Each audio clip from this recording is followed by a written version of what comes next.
Hi everybody, this is Jake Rahman. I work with Generate Healthcare. Also, I'm the owner of Simulation Man, and I also work with Extreme Simulations with regard to some of their products as well. It all comes under the banner of the Simulation Collective, but really the key line products that we've got here are the Generate Healthcare Room. This Generate Healthcare Room has just been installed at Greenwich University in their new CCU, which is the brainchild of Charles Everard.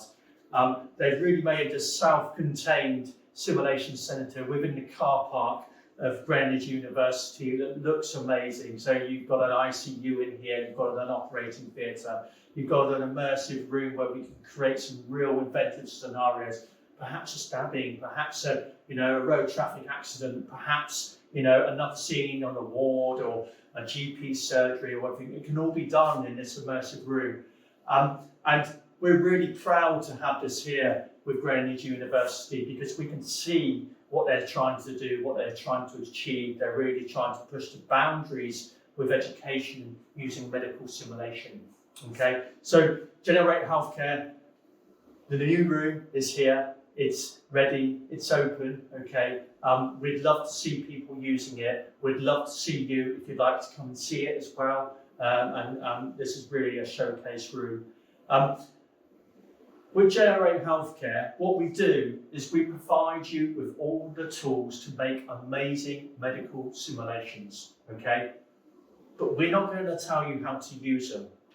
We're going to give you the tools, you design your scenario with our help, okay?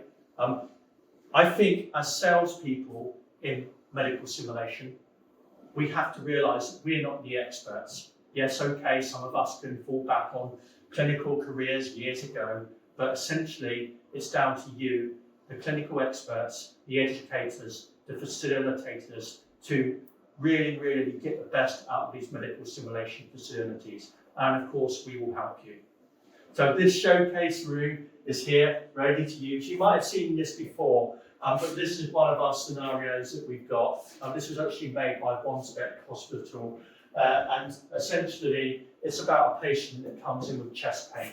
So this patient comes in with chest pain.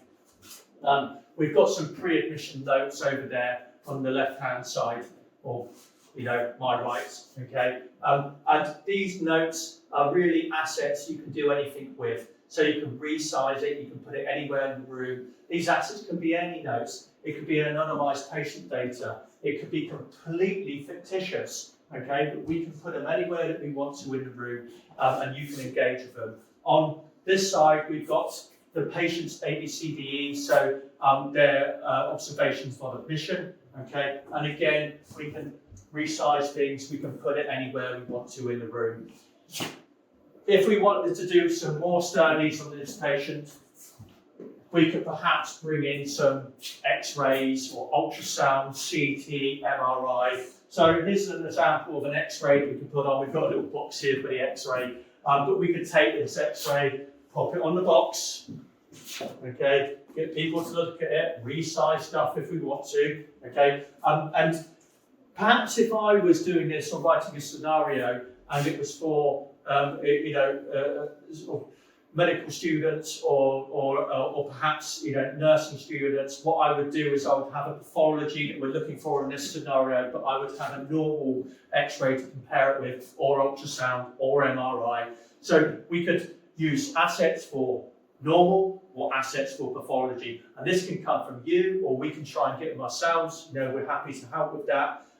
If it's anonymized data that you can take from your hospital or your university or your records, you can put it up on these walls. You could have a moving 3D ultrasound if you wanted to, but in this case we've got chest X-ray, we're looking at chest pain. So one of the things that we could look at for this is perhaps the chest pain algorithm that we can bring up on the left-hand side here. So the chest pain algorithm, we can engage with it, we can bring it up so people can understand the protocol for treating chest pain and diagnosing chest pain, okay? Now, these algorithms that we're starting to put on the wall, they're all going to be fully interactive soon. So this is just an asset, but when you touch any point of it, soon you're going to be able to engage with more things related to the chest pain algorithm or more things related to treatment. So we can then also bring up, if you want to, perhaps another study like an ECG, so we can bring up the ECG. Now, the good things about these walls is they are truly interactive.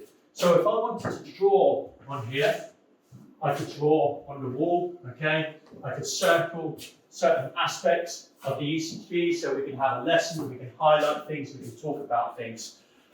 Now, this is really, really key when you're comparing our immersive rooms, our interactive rooms. We call them blended learning interactive simulation suites, okay? And that's because all this is about blended learning. It's not just about the environment you're in, okay? It's about the assets you put on top of them. And the really, really important thing is you can see me touching this wall anywhere, okay? This is really important. This is a unique property of what we do. So we can bring in any assets and we can move things around. You're not, if you like, fixed to certain hotspots or certain points on the wall. You can actually use the whole wall to move things around, draw on things, highlight things, bring in bits of software. It works over and above and beyond any software or any PDF or any asset or any X-ray or anything. So that's totally unique in what we do, okay? So let me reset that. And we can also bring in other assets. So we've got some anatomy that we can bring up on the wall. In fact, we've got an endless stream of anatomy with various companies, but we're doing this with our partners Biodigital. So we can put normal anatomy on, or we can put pathology on. In this case, we've got the heart, it's related to chest pain, but the reality is that it can be anything. So we could do an orthopedic scenario, we could do a neuro scenario. It wouldn't matter. We've done a great one actually when we opened up at Oxford Brookes University, which was related to stroke. A scenario that lasted for an hour and a half that took into every department and every speciality and every profession looking after a stroke patient. So we're talking about paramedics, we're talking about A&E or the emergency room, we're talking about the stroke ward, and we're talking about rehabilitation and afterwards. And so we can bring in these assets, we can make you some assets if you want to. We have designers that can completely, from scratch, make you brand new assets. With this particular one, of course, my obsession is with the heart after my time working in cardiac unit and also working with Heartworks for many years and biomedics and CAE.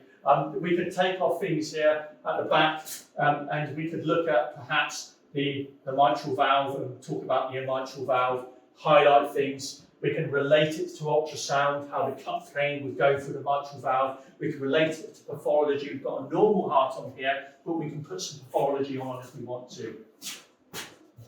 And of course, we can reset it. So that's just one thing, and it's not difficult to put this on.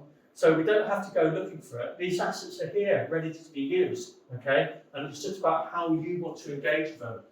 Just the heart, could be an eye, could be a leg, could be an ear, could be anything, okay? So essentially, and after that, we can bring up maybe a reference, okay? So in this case, we brought up the BNF to look at drug dosages. The reason why this is important, many years ago, I was with the AAGBI in a conference at the AAGBI doing a scenario, which is a pediatric sepsis scenario. When the 12 anaesthetists that were doing this scenario realised that it was sepsis, they wanted to bring up the sepsis protocol. And every single one of them, almost together, in unison, pulled out their iPhone from their pocket and started looking up the paediatric sepsis protocol. Because obviously the drug dosages for paediatrics are quite sort of refined and related to the weight of the patient. So every single one of them together brought it out. With this, we can just bring up that asset. We can bring up anything we want to. Okay, so in summary, there's no limitation to what you can do with the submersive room. The only limitation is your imagination.